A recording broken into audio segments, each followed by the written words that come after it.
مولانا بچوں کو کس عمر میں اسکول داخل کروانا چاہیے؟ آج کل ہمارے یہاں ہوتا ہے 2.5-3 سال میں کروا دیتے ہیں، تو ہماری شریعت کیا کہتی ہے؟ آپ کا کیا مزاج ہے؟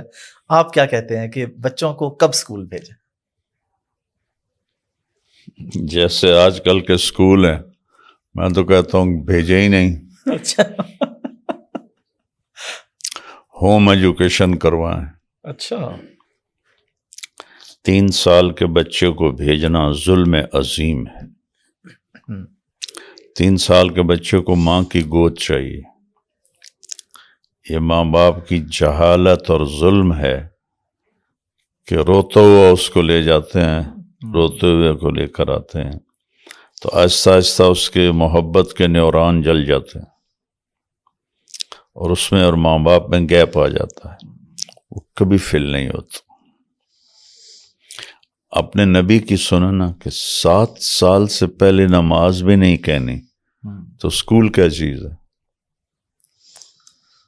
اور پھر آج کل کے اسکول جو صرف کاروباری ادارے ہیں، صرف کاروباری،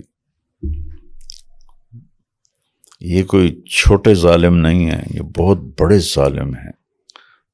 اتنے ہمارے انگلش میڈیم اسکول ہیں، سرکاری اسکولوں میں تو ہے ہی کچھ نہیں، تو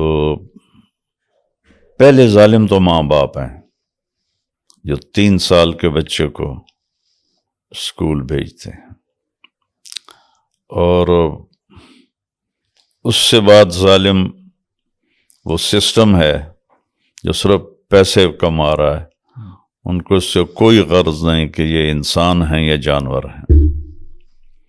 تو کبھی بھی اپنی گود سے ماں باپ کو دور نہیں کرنا چاہیے جب تک وہ شعور میں نہ چلے جائیں، اور 7 سال میں بچے کا شعور مکمل ہو جاتا ہے۔ میرے نزدیک 7 سال کے بعد بچے کو پڑھانا چاہیے۔ جاپان میں 7 سال کے بعد جی ہوتا بالکل ہے نا؟ میں نے پریکٹیکلی دیکھا وہاں پہ۔ گئے آپ؟ جی میں گیا ہوں جاپان، پریکٹیکلی دیکھا نا؟ میں ایک امام صاحب کے پاس تھا ایک مسجد میں، تو ان کے ساتھ کمرے میں بیٹھے، کھڑکی، انہوں نے کہا باہر بچے دیکھ رہے ہیں؟ میں نے کہا ہاں جی۔ تو بچے نا پارک میں کھیل رہے تھے اور ٹرالی چلا رہے تھے اور چیزیں اٹھا کے ڈسٹ بن میں پھینک رہے تھے۔ انہوں نے کہا ان بچوں کو 7 سال سے پہلے کوئی کتاب نہیں ملے گی، ان کو صرف ایتھکس سکھائے جاتے ہیں، یہ 2 گھنٹے کے لیے آتے ہیں پارک میں، اخلاقیات سیکھتے ہیں۔ بس کیا کریں، ہماری قوم کی بھیڑ چال ہے، بچہ انگلش بولنے لگ جائے۔ آپ بتائیں، جاپان والوں نے انگریزی سیکھ کے ترقی کی ہے، کوریا، جاپان، چائنا، انہوں نے کوئی انگریزی سیکھی؟ ہمارے اوپر وہ 100 سال حکومت کر گئے، ہمیں وہ غلام بنا کے گئے۔ 7 برس تک میرا نبی کہتا ہے نماز بھی نہ کہو، 7 کے بعد نماز کے لیے کہنا شروع کرو۔ تو 7 سال کیا کرو؟ اپنی گود دو۔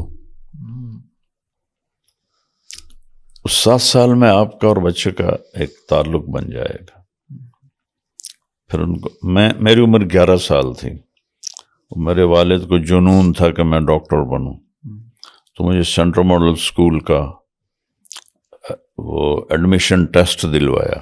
اب مجھے نہیں پتا کہ کس طرح میں نے وہ کلیئر کر لیا، کہاں گاؤں کا پرائمری ٹاٹ والا اسکول، کہاں central model top of the school Punjab کے، وہ میں سلیکٹ ہو گیا۔ ڈاکٹر صاحب نے بھی دیا تھا امتحان، اچھا ڈاکٹر طاہر، وہ فیل ہو گیا تھا۔ اچھا، اس کی خوش قسمتی رہی کہ وہ ماں باپ کے ساتھ رہا میٹرک تک۔ میں 11 سال کی عمر میں وہ وہاں بورڈنگ میں چلے گئے، بورڈنگ میں چلے گئے، میرا ماں باپ سے تعلق ٹوٹ گیا۔ 3 سال تو میں روتا رہا جدائی میں، پھر میرا دل سخت ہو گیا، پھر وہاں کی ہوا راس آ گئی، پھر ہوٹلنگ، پھر آوارگی، پھر سن میں، پھر کیا کچھ۔ تو پھر میرا تبلیغ میں لگنے کے بعد ماں باپ کی خدمت میں نے کی ہے، لیکن محبت نہیں جاگی، کیونکہ وہ دوری آ گئی تھی نا بچپن میں محبت کے ٹائم پہ۔ عائشہ جو ہے نا وہ اکثر اسکول سے چھٹی کرتی ہے اور وہ آپ کے نام پہ چھٹی کرتی ہے، کیونکہ اس کو میں بتا بیٹھا ہوں کہ مولانا نے کہا ہے کہ بچوں کو اسکول نہیں بھیجنا چاہیے اس عمر میں. تو وہ ہم نے اس کو داخل بھی لیٹ کرایا 4.5 سال کی عمر میں. تو اب وہ جس دن چھٹی کرے کہتی ہے آپ کو مولانا نے کہا ہے نا کہ اس کو چھڑوا دیں اسکول سے، اس کو ہوم اسکولنگ کروائیں، تو پھر آپ مجھے کبھی کبھی چھٹی کرنے دیں. تو وہ چھٹیاں کرتی ہے، مزے کرتی ہے، جس دن کہتی ہے چھٹی میں کہتا ہوں کرا دو. یوسف میاں کا پہلا بیٹا سلمان جی وہ اسکول گیا ہی نہیں. اس کی ماں اس کو لے گئی تو وہ وہاں بیٹھے اور روئے اور کانپے. تو اسکول والوں نے اس کی ماں کو ساتھ بیٹھنے نہیں دیا. تو میں نے کہا اس کو نکال لو، ضائع ہو جائے گا. پھر ہم نے اس کو اسکول سے نکال لیا. وہ اسکول میں 1 مہینہ بھی نہیں پڑھا اور بہت قابل بچہ ہے ماشاء اللہ. وہی جو انگلش کی بات ہے، فرفر انگلش بھی بولتا ہے، ہاں سارے کام آتے ہیں ماشاء اللہ.